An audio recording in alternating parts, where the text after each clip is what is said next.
faire du sport. Êtes-vous d'accord? Pourquoi? Voici une structure détaillée qui vous aidera à organiser vos idées de manière cohérente et persuasive. 1. Introduction, 30 secondes à 1 minute. Présentez la question et exprimez brièvement votre position. Exemple.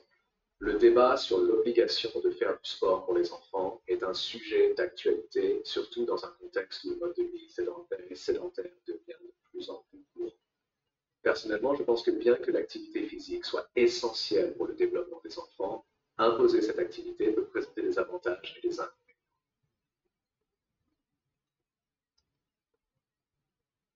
2. Développement, 3 minutes 30 secondes.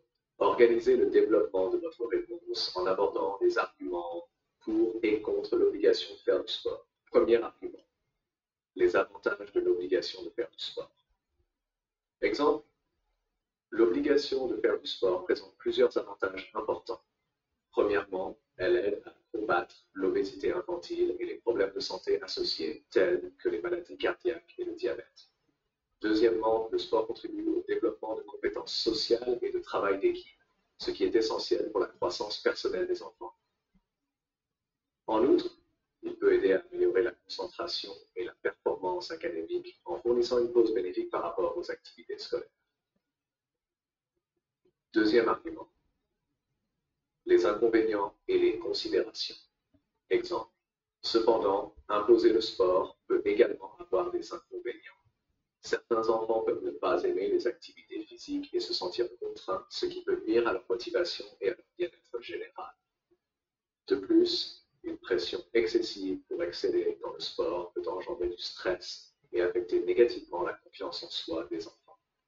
Il est également important de considérer les intérêts personnels des enfants et de permettre une certaine flexibilité dans leurs activités physiques. Troisième argument, alternative et approche équilibrée. Exemple, une approche plus équilibrée pourrait être d'encourager le sport plutôt que de l'imposer.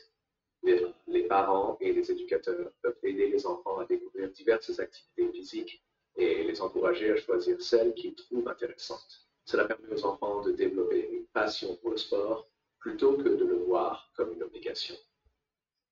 Les écoles pourraient offrir une gamme d'activités et intégrer le sport dans les programmes de manière ludique et attrayante. Conclusion, 30 secondes à 1 minute. Réaffirmez votre position en soulignant l'importance de l'équilibre et du bien-être des enfants. Exemple. En conclusion, bien que l'activité physique soit cruciale pour la santé et le développement des enfants, il est préférable de favoriser l'engagement volontaire plutôt que de rendre le sport obligatoire. En offrant des choix variés et en encourageant les enfants à explorer leurs propres intérêts, nous pouvons promouvoir un mode de vie sain tout en respectant leur individualité et leur bien-être.